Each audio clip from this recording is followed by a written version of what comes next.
Hey everybody, it's Angelic Cipher with another episode of CV's Deciphered. And today we're going to start talking about the individual carriers. Although when I'm going to be talking about tech trees, I'm actually going to do an overview of the entire line as one video, and then I'm going to get into the specifics with each carrier with subsequent videos. So today we're talking about the Midway line.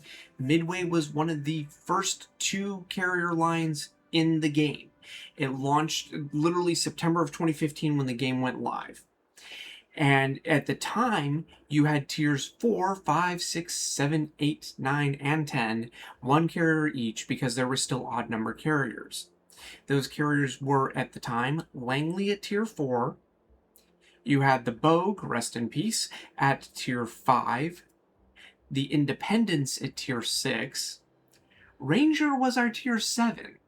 Lexington was a tier 8, the Essex was tier 9, and the Midway was tier 10.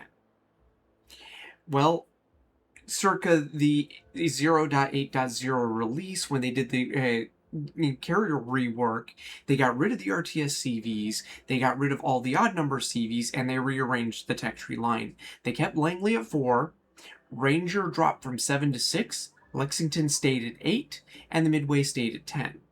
In kind of broad terms, when looking at things like concealment, the concealment on this entire line is not great. There are ships that have worse concealment for carriers in the game at each tier, but generally speaking, they're going to be one of the worst, if not the worst, at tier. When it comes to things like speed, they're not overly fast. I'll get into the specifics on each carrier as I go in. As far as maneuverability, again, they're not very maneuverable, so you really kind of need to pay attention to what you're doing with your hull placement with these. You want to put them forward enough that you can be aggressive enough to help your team, but you need to be aware of what is happening on the battle line with this line specifically. That said, the secondaries at tier 4, 6, they get better as you go up. Midway is a great example of having a whole ton of secondaries, but they're across the entire line. They're not overly accurate. They don't hit overly hard. The reload's not amazing. They're functional. So when it comes to the planes, across the line, the rockets, regardless of what type you choose, are going to be solid. You can use them to hit pretty much anything. They're all a high explosive, so they're going to do consistent damage regardless. With the chance to set fires, which is nice, but they don't rely on their fire chance because they do some decent alpha damage as well.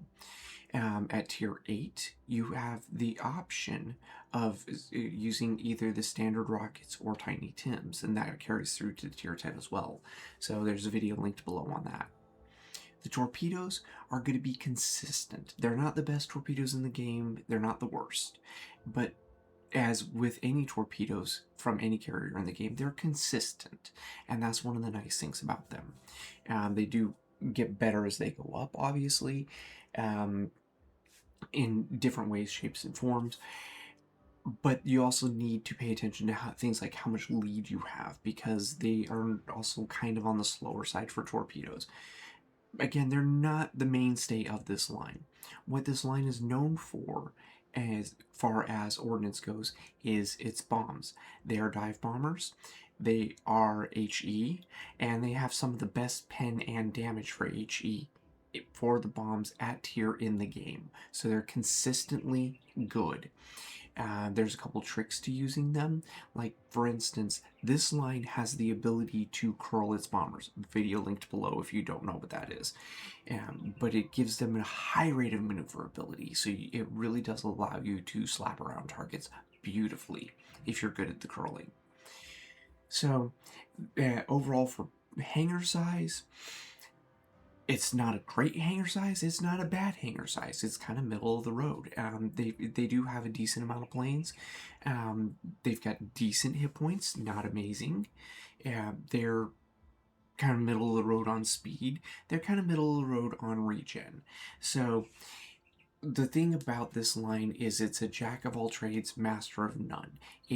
isn't a good at anything, but it doesn't suck at anything, really. And the nice thing about the way the ordnance is set up on this line is you can literally hit anything you want to hit in the game with any type of ordnance.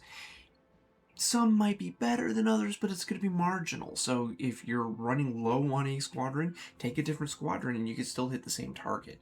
It's less picky than some of the other carrier lines in the game, which makes it really nice and versatile. The trade-off to that versatility, though, is because it's kind of mediocre on things like its plane regen, and it has been power crept over the years with the addition of a lot more AA ships in the game since this came out.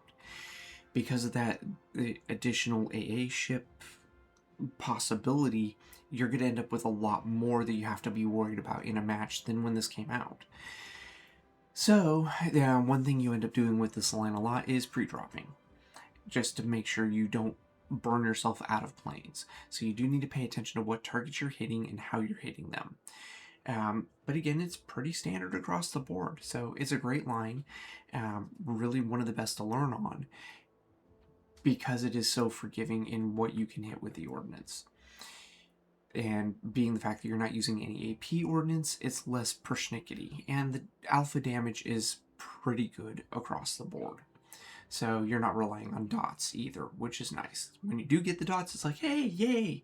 You know, we have fires, we have floods, extra damage, but you don't rely on it. Anyway, hope that helps. My name is Angelic Cipher, and this is CV's Deciphered.